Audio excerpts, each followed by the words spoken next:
Bom, meus amigos do Futebol Show, ontem todos acompanharam a vitória espetacular do CSA por 3-2 sobre o Grêmio, de virada pela Copa do Brasil. Foi uma vitória daquelas de lavar a alma do torcedor azulino. Quem ficou incomodado com as provocações de algumas pessoas da imprensa gaúcha, mas que ontem todos viram o poder de fogo do CSA numa noite inspiradíssima do time do CSA. Não dá pra gente avaliar aqui quem foi melhor, quem foi pior. O time do CSA fez uma atuação para ficar na história. CSA que chegou a abrir o placar com o Thiago Marques no primeiro tempo, tomou o empate com o Bright White, o Grêmio virou o jogo no segundo tempo num golaço do volante Dodi, mas nos minutos finais, com as mudanças do técnico Igor Magalhães, o CSA teve fôlego para empatar o jogo com o Marcelinho e virar no finalzinho com a falta magistral do meio-campista Braia. Bom, o técnico Igor Magalhães, que gostou muito da atuação do CSA e tocou num ponto essencial que ele vai falar aqui na coletiva, que foi a entrada do volante Silas. O Silas foi a grande surpresa, a grande novidade no time do CSA na vitória de ontem sobre o Grêmio, quando todos imaginavam que ele pudesse fazer um desenho com o Camacho, o Gustavo Nicola, o Vander e o Brian.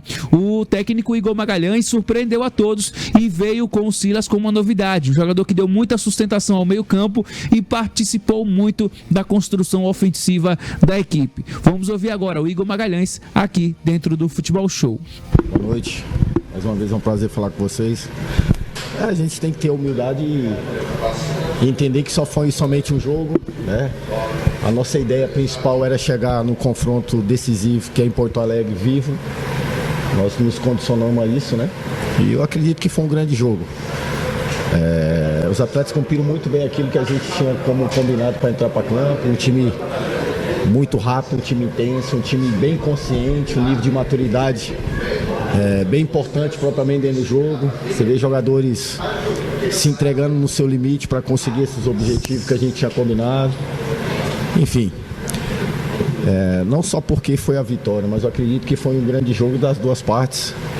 E a gente abriu uma pequena vantagem só, mas nós sabemos que nós temos uma grande batalha que vai ser o jogo de retorno.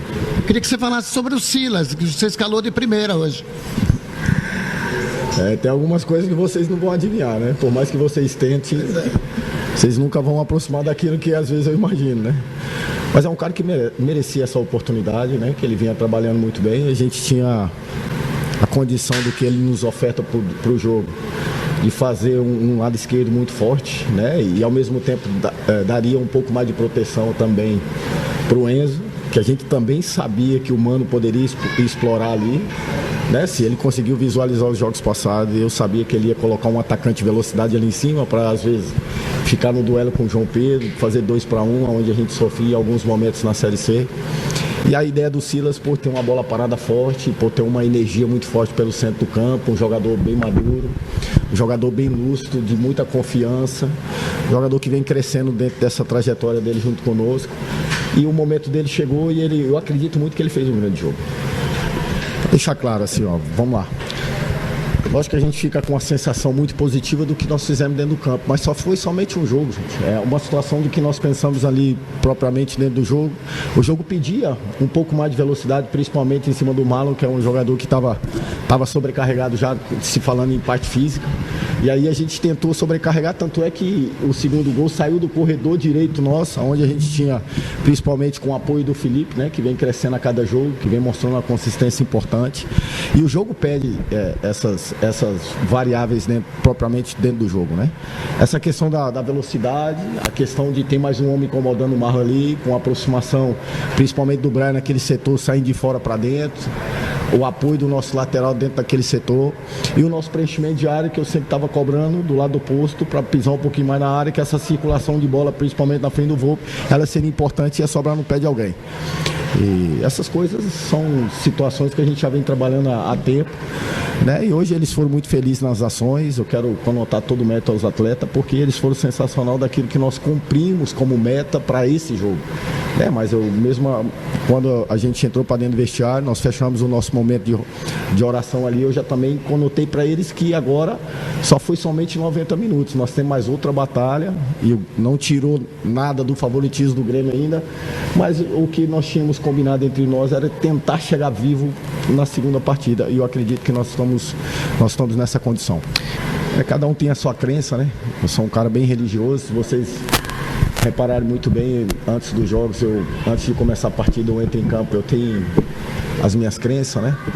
Enfim, nós não merecíamos um resultado diferente que não fosse um jogo como esse, pelo tudo que nós fizemos. Porque nós enfrentamos um grande adversário e nós construímos esse resultado, né? Quando a gente tomou o segundo gol, eu tentei colocá-los eles novamente para não sentir o baque do gol, até pelo mérito do chute, a felicidade do chute de fora da área, para que tinha tempo. A gente precisava o quê? Voltar todo aquele pensamento que a gente tinha de energia positiva propriamente para dentro do jogo. E graças a Deus as coisas aconteceram muito bem. Método Braia, que vem treinando muito bem a bola parada. Na minha opinião, que baita jogo que o Braia fez. Que baita jogo que o Enzo fez. Que baita jogo que o Camacho fez mais uma vez. Enfim, todos os jogadores, para mim, eu acredito muito no que eles merecem, porque que grande jogo que nós fizemos coletivamente falando. Isso é muito importante para dar confiança para a nossa sequência dentro do ano. Nós temos um ano ainda árduo e nós precisamos, com muita humildade, da forma que eu venho falando sempre, é um passo de cada vez, fazer o nosso caminhar de terminar o ano entregando os objetivos do clube.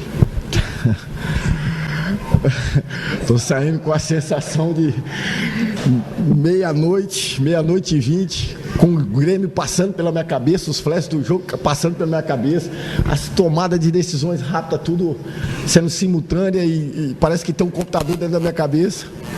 E nós vamos sair amanhã pela manhã, eu não vou dormir essa noite, já vou virar direto, eu vou conseguir descansar um pouco de quinta no hotel, para sexta-feira começar a canalizar toda a nossa energia para a nossa realidade, porque a Série C é o nosso objetivo principal.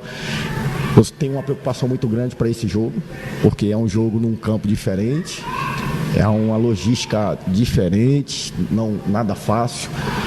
E nós precisamos agora ver com quem a gente vai estar em condições, porque nós temos que entrar totalmente forte na Série C, até porque a Série C só está no início dela ainda, tem muita coisa para acontecer e nós precisamos estar muito forte dentro dessa competição.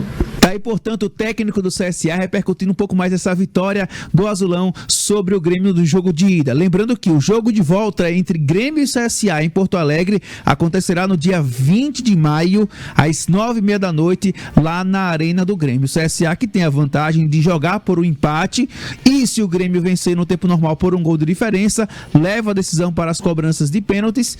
E o Grêmio, para vencer o CSA, eliminar o Azulão no tempo normal, precisa vencer por uma diferença de 2 gols. Depois dessa vitória de ontem, o CSA não teve muito tempo para descansar. A delegação azulina viajou na manhã desta quinta-feira para Chapecó, na cidade de Santa Catarina. Vai ficar em Chapecó amanhã e no sábado à tarde o CSA se desloca de Chapecó para Erechim, dá ali cerca de 1 hora de ônibus, porque domingo o CSA encara a equipe do Ipiranga. CSA de olho nessa primeira vitória fora de casa no Campeonato Brasileiro da Série C. CRB, que também depois de encarar o Santos hoje pela Copa do Brasil, já vai pensar no jogo de terça-feira, dia 6, contra a equipe do Cuiabá, no estádio Rei Pelé. Vai ser o retorno do Galo a Maceió, né, depois dessas 2 últimas partidas longe de casa.